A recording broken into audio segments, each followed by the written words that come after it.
Curla, I'm very pleased to have the opportunity to speak on behalf of the Labour Party in conclusion of this debate.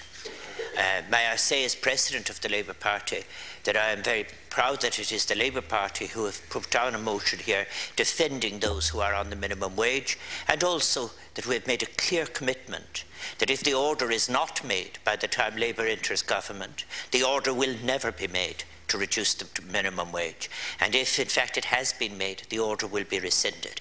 We cannot be more clear than that. And I would like to pay tribute to Deputy Willie Penrose, my colleague, who has in fact prepared a researched proposal that is in the name of the Labour Party, and to thank, as well as that, to thank Fine Gael, to thank Sinn Féin, and to thank the technical group for the support that they are lending to this Labour Party motion. I'd like to just make a few points that are important to me, because we've had some excellent speeches, and I thank all my comrades in the Labour Party for the different views that they have taken. But let me begin by saying, really, we have this week debated the position in which the country has found itself economically. We are not in disagreement that the economy has been in fact brought to a point of near destruction by a small group of unscrupulous people in the banking sector. In fact, the economy could be saved in a relatively short period of time, irrespective of your proposals, if you were dealing simply with deficit. But frankly, since November 2008, the consequences of the actions of a very small group of people, maybe less than 100, were joined, if you like, to the problems of the economy.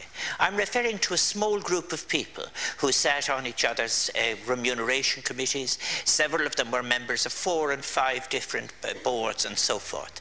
And that group of people really brought this economy and this society to its knees. And those looking on, look and see such people swanning around the continent with relative impunity. May that impunity soon come to an end. But then the government turns and it repeats a whole series of allegations and assertions that are simply untrue. Let me deal with the number of these just straight away. Ireland does not have the highest minimum wage. Ireland has, depending on how you look at it, the 6th or the 9th minimum wage in the European Union. And if you began to look at childcare and housing provision and other things, you'd find in fact a different position again. Again, there is no connection between the minimum wage and increases or decreases in unemployment. There's just one assertion that I can make with total confidence, and that is reducing the income of those on the minimum wage and taking 150 million out of the economy will have a deflationary effect, which will have losses of employment as a consequence. Why? Because those on the minimum wage know where every cent goes. They know how every cent is accounted for, and they're forced to spend it all, not on luxuries, but to survive. On the other hand, those at the very top, for whom this government and the Greens refuse to put a separate rate of tax, they do not spend all of their income. They are the people who are enjoying the 11 billion in tax escapes for the last several years. Why not start there? Now, I say that among the speeches I heard in support of this motion, the one that I am attracted to is the concept of the social floor. We regularly insult language by saying we live in a republic. We do not, because if you had any version of citizenship, you would say that there should be a floor below which nobody would be allowed to fall, be it in relation to health or housing. And Amartya Sen, for example, the Nobel Prize winner in economics, he has said, the test of your citizenship is your ability to participate in society without shame. That's what the minimum wage is about. It is about the right of people to be able to go about the ordinary things that you should be able to do in a free and decent society, be it in terms of education or health or housing or whatever. And what's more, those who cut the income of those on the minimum wage, you are visiting poverty on their children. And I say this is a disgrace, because the words are like ashes in your mouth when you say, treat all the children of the nation equally. How can a mother treat her child the same as everybody else when she loses €40 a week out of her minimum, out of her basic wages? And who are these people? 60% of whom are women. There are people, yes, working in the hospitality sector, working in the retail sector, and many of them are migrants. People we have humiliated enough. And they are also, of course, in that grey and dark area of the home care industry. So it is a myth, the myth of the minimum wage, that is stopping Ireland coming out of recovery.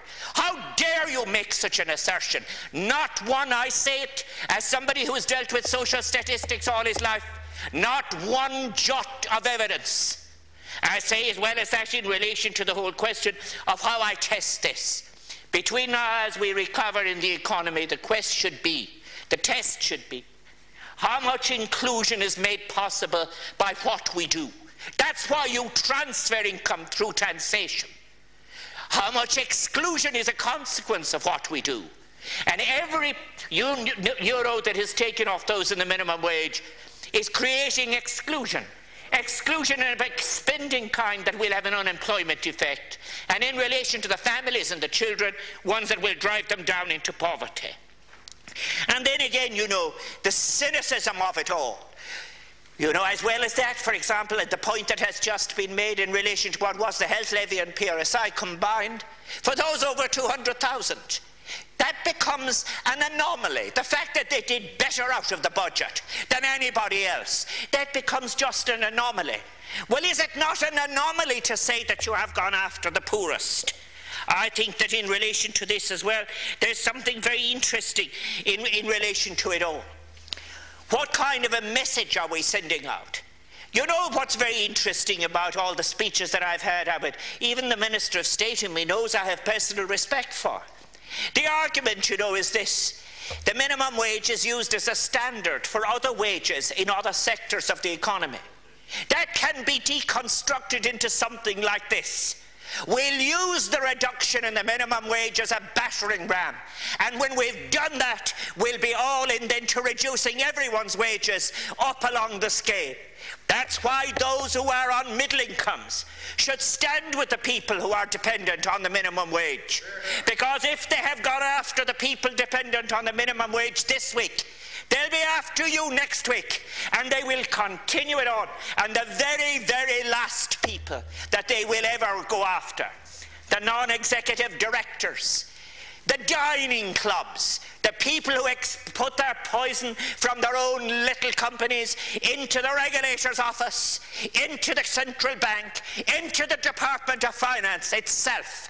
And they sat there, and they now sit there with their failed version of the economy that generations will pay for.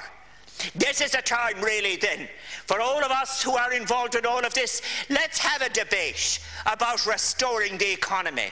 Let's have a debate, much more importantly, of putting ethics back into our society, where we link the economy to the society.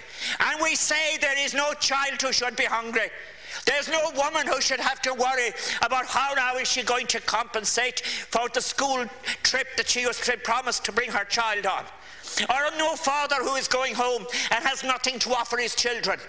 That's Sean O'Casey's Ireland. That's Sean O'Casey's Ireland. That was the real Sean who was able to chart the conditions of the poor in Dublin City. Unlike the Shawnee who was playing golf with the other notions who were saying, and that could get a public servant to say to him, right on, Shawnee, fair play to you, Shawnee. So these people who are talking about saying revive the economy, I say this in conclusion. We will have a debate any time, a reasonable debate, about matters that are above the line of necessary citizenship. But let us agree. That's what a real republic would be about if we were making a beginning. Let's agree on the line below which no one will be allowed to fall. Let's do it in health, from the birth of a child to an older person. Let's do it in education by saying every child shall be entitled to an education. Let's do it in relation to the other things, like participation in the public world. That's when we would begin. Then we can debate the forms of the republic between democrats. But until we do that, you'll be doing one shameful adjustment as another. And what you are really saying, of course, let me say it, Those who vote to reduce the minimum wage are saying that the people who are dependent on it are lesser than other people in the society. I condemn that. I condemn it as a Republican, and I condemn it as a socialist. And that's why I am proud to ask everybody in this House to support this Labour Party motion this evening. Yeah.